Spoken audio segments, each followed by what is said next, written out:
आप देख रहे हैं देश लाइव, देश की आवाज। नमस्कार दोस्तों, स्वागत है आपका देश लाइव में और आपके साथ मैं हूं आशिमा त्यागी। दोस्तों, आज का विषय है वो बयान जो केंद्रीय मंत्री किरण रिजिजू ने अल्पसंख्यकों पर दिया और अब किरण रिजिजू के इसी बयान पर असदुद्दीन ओवैसी का भी जवाब सामने आया है, या ये कहें कि उन्होंने पलटवार किया है। तो सबसे पहले उस बयान पर आते हैं जो भारत के केंद्रीय मंत्री किरण रिजिजू ने हाल ही में दिया, जिसमें उन्होंने कहा कि भारत एकमात्र ऐसा देश है जहां अल्पसंख्यकों को बहुसंख्यकों की तुलना में ज्यादा फायदे, ज्यादा सुरक्षा मिलती है। यह बयान सुनते ही भारत का एक बड़ा तबका कहा जाए या फिर एक बड़ा हिस्सा हतप्रभ रह गया है, चौंका रह गया है, चौंक रहा है। जिसके बाद देश लाइव के कुछ सवाल हैं उन सत्ता से और समाज के ठेकेदारों से कि क्या वाकई भारत में अल्पसंख्यकों को विशेष सुरक्षा मिलती है या फिर एक राजनीतिक ढकोसला है ये? क्या ये एक जमीनी सच्चाई है या फिर झूठ को 100 बार दोहराकर सच बनाने की कोशिश? जिस पर अब असदुद्दीन ओवैसी ने इस पर करारा जवाब दिया कि अल्पसंख्यक अधिकार कोई दान नहीं है, मौलिक अधिकार है। मौलिक अधिकार। हर रोज पाकिस्तानी, बांग्लादेशी, जिहादी, रोहिंग्या कहलाना क्या फायदा है? क्या भीड़ द्वारा मारा जाना सुरक्षा है? ओवैसी का ये जवाब सिर्फ एक राजनीतिक प्रतिक्रिया नहीं थी दोस्तों, बल्कि देश के एक बड़े हिस्से की आवाज थी जो दबाने की कोशिश की जा रही है। वो हिस्सा जो लगातार हाशिए पर धकेला जा रहा है, उसे डराया जा रहा है और अब मिटाया भी जा रहा है। अगर बात करें हम भारत में मुसलमानों की सामाजिक और आर्थिक स्थिति की, तो आंकड़े चौंकाने वाले हैं दोस्तों। 2006 में आई सच्चे कमेटी की रिपोर्ट ने बताया था कि मुसलमानों की हालत दलितों से भी बदतर है। स्कूल ड्रॉप आउट सबसे ज्यादा, सरकारी नौकरियों में सबसे कम प्रतिनिधित्व, बैंक लोन की जो अस्वीकृति है वो दर सबसे ऊंची है और सबसे कम जमीन व संपत्ति। यही मुसलमानों की आर्थिक तस्वीर है दोस्तों, जो धरातल पर सच्चाई को बयां करती है। 2019 के एनएसएसओ डेटा ने भी इस रिपोर्ट में की पुष्टि की है। 2021 में आई प्यू रिसर्च सर्वे के मुताबिक भारत के 79% लोग ये मानते हैं कि मुसलमानों के साथ भेदभाव होता है। तो सवाल ये उठता है कि रिजिजू साहब, जिस फायदे और सुरक्षा की बात आप कर रहे हैं वो किस मुसलमानों को मिल रहा है? और अब बात करते हैं जमीनी घटनाओं की जो हर दिन देश भर में घट रही है। 2014 के बाद में से अगर देखा जाए तो मॉब लिंचिंग की जो घटनाएं हैं वो तेजी से बढ़ी है। इनके पीड़ितों में सबसे बड़ा जो तबका है वो मुसलमानों का है। दादरी में अखलाक की हत्या याद होगी आपको, सिर्फ बीफ रखने की अफवाह पर ही कर दी गई, सिर्फ महज अफवाह, शक के आधार पर। कौन है वो लोग जो हत्या पर उतारू हो जाते हैं? पहलू खान। कोलवर में गौरक्षकों ने पीट पीट कर मार डाला, वो भी याद होगा आपको। तबरेज अंसारी, 18 घंटे तक जय श्री राम ना कहने पर उसे मारा गया और फिर पुलिस ने उसे अस्पताल भी नहीं पहुंचाया। इंडिया स्पेंड की रिपोर्ट के मुताबिक 2015 से 2017 के बीच हुई मॉब लिंचिंग की 86% घटनाओं में मुसलमानों को निशाना बनाया गया या निशाना बने हैं। ये आंकड़े देश में कानून व्यवस्था पर भी सवाल खड़े करते हैं और एक भयावह मंजर को भी दर्शाते हैं। इस बात को ये साफ करते हैं कि सुरक्षा की बात करने वाले नेता सिर्फ हवा में बात कर रहे हैं, क्योंकि उनकी कथनी और करनी में दोनों में अंतर है। अब चलिए अब आते हैं गुजरात के अहमदाबाद की हालिया घटना पर, जिसकी मैं वीडियो पहले बना भी चुकी हूं, उस मुद्दे पर जो भारत के अल्पसंख्यक विरोधी रवैये की सबसे ताजा और शर्मनाक मिसाल है। अहमदाबाद म्युनिसिपल कॉर्पोरेशन यानी एएमसी ने बांग्लादेशी बताकर लगभग 10,000 लोगों के घरों पर बुलडोजर चला दिया, पीला पंजा चला दिया, बिना किसी कोर्ट के आदेश के और बिना किसी नोटिस के। इनमें कुछ हिंदू थे, लेकिन अधिकार जो अगर देखा जाए तो अधिकतर मुसलमान थे।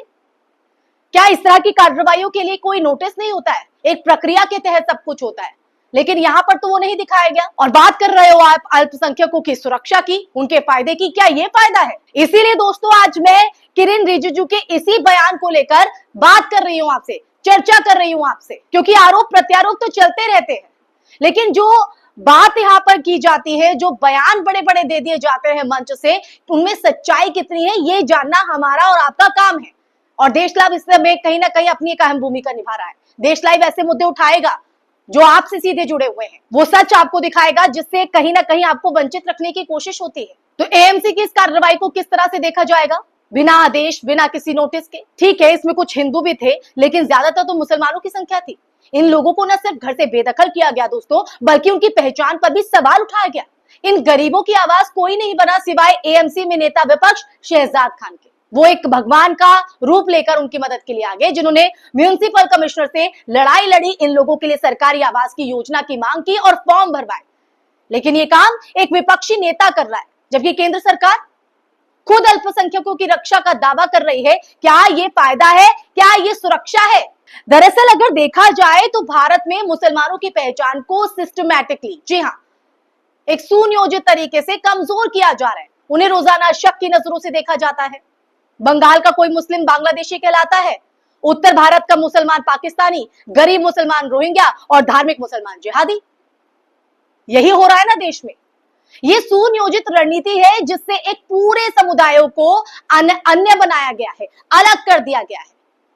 यही वजह है कि अब कोई भी मुसलमान अगर सार्वजनिक रूप से नमाज पढ़ ले, टोपी पहन ले या अरबी बोल दे तो उसकी देशभक्ति पर सवाल उठा दिए जाते हैं। एक बहुत बड़ा प्रश्न चिन्ह लगा दिया जाता है। कौन है वो प्रश्न चिन्ह लगाने वाले? राजनीति में मुसलमानों को लगातार हाशिए पर लाया जा रहा है, राजनीति में भी। जी हां, 2019 की लोकसभा में सिर्फ 27 मुस्लिम सांसद थे, जो कि कुल सांसदों का महज 4.9% हिस्सा। आप समझ रहे हैं, जबकि आबादी में उनकी हिस्सेदारी 14.2%। मुख्य धारा की पार्टियों में अगर बात करें तो पार्टियां मुस्लिम उम्मीदवारों को टिकट देने से डरती है, पल्ला झाड़ती है, क्योंकि उन्हें लगता है कि मुस्लिम अपेसमेंट का जो ठप्पा है वो उन पर लग जाएगा। आम आदमी पार्टी से लेकर कांग्रेस और बीजेपी तक सबने मुसलमानों को दरकिनार किया, अनदेखा किया। क्या उन्हें मीडिया ट्रायल में बलि का बकरा बनाया गया? बस महज मुसलमानों को। पुलिस और न्यायपालिका की भी अगर बात करें तो पुलिस और न्यायपालिका भी इस भेदभाव से अछूती नहीं है। दिल्ली दंगे याद होंगे, दिल्ली दंगों के दौरान या फिर सीएए विरोध प्रदर्शनों में मुसलमान छात्रों को, एक्टिविस्टों को, पत्रकारों को टारगेट किया गया। यूएपीए जैसे कड़े कानूनों का इस्तेमाल सिर्फ इस आधार पर किया गया कि वो मुसलमान थे। कई मुस्लिम युवाओं को सालों जेल में रखा गया बिना किसी सबूत के, और जब वो बरी होकर बाहर आए तो उनकी जिंदगी का एक बड़ा हिस्सा बर्बाद हो चुका था। और देखिए दोस्तों, उस पर भी सोने पर सुहागा होता है कि उनके लिए ना तो कोई मुआवजा है, ना कोई माफी है, ना कोई सियासी जिम्मेदारी तय की गई, ना कोई जवाबदेही। तो क्या वो इंसान नहीं है? तो अब आप ये बताइए कि किरण रिजिजू जी, जो ये भीड़ द्वारा हत्या है, बेदखली है, नौकरी में भेदभाव है, शिक्षा में गिरावट है, प्रतिनिधित्व की कमी है, क्या यही उस सुरक्षा और फायदे की परिभाषा है जिसकी बात आप कर रहे हैं, जिस पर आप गर्व कर रहे हैं? क्या संविधान का ये अपमान नहीं है कि जिन नागरिकों को बराबरी का हक मिला उन्हें हर दिन शक की निगाह से देखा जा रहा है, वो डर के साए में जीने को मजबूर है? भारत को अगर सच में अगर आप चाहते हैं कि वसुधैव कुटुंबकम का पालन करना है, तो अगर वाकई हमें सबका साथ, सबका विकास चाहिए, तो पहले हमें यह स्वीकार करना होगा कि हमारे यहाँ अल्पसंख्यकों के साथ बहुत बड़ा अन्याय हुआ है या हो रहा है। और अगर व्यवस्था में सुधार नहीं हुआ तो आगे भी होता रहेगा। मुसलमान इस देश में किसी की दया पर नहीं जीना चाहता है दोस्तों, याद रखिए। उन्हें भी वो हक चाहिए, वही हक चाहिए जो एक हिंदू, एक सिख, एक ईसाई और एक दलित को संविधान ने दिया है। जीने का, रोजगार का, शिक्षा का, सम्मान का, धार्मिक आजादी का। तो जब अगली बार कोई नेता ये कहे कि मुसलमानों को भारत में सबसे ज्यादा फायदा और सुरक्षा मिलती है, तो उस बयान को सिर्फ तालियों से मत नापिए।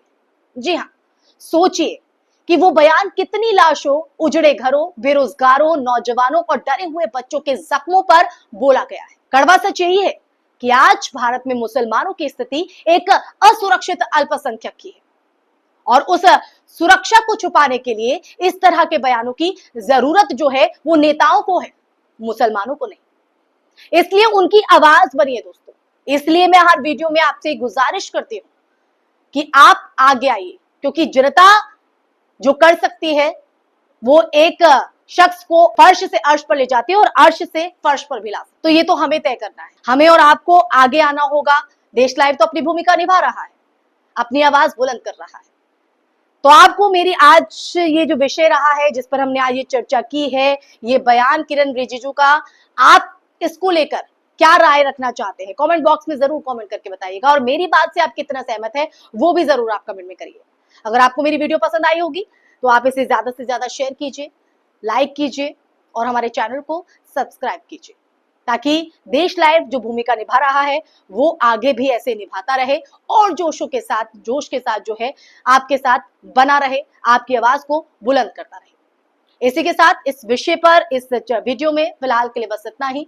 फिर हाजिर होंगे एक नए मुद्दे के साथ जिस पर आपके साथ चर्चा होगी। तब तक के लिए अपना ख्याल रखिए। नमस्कार।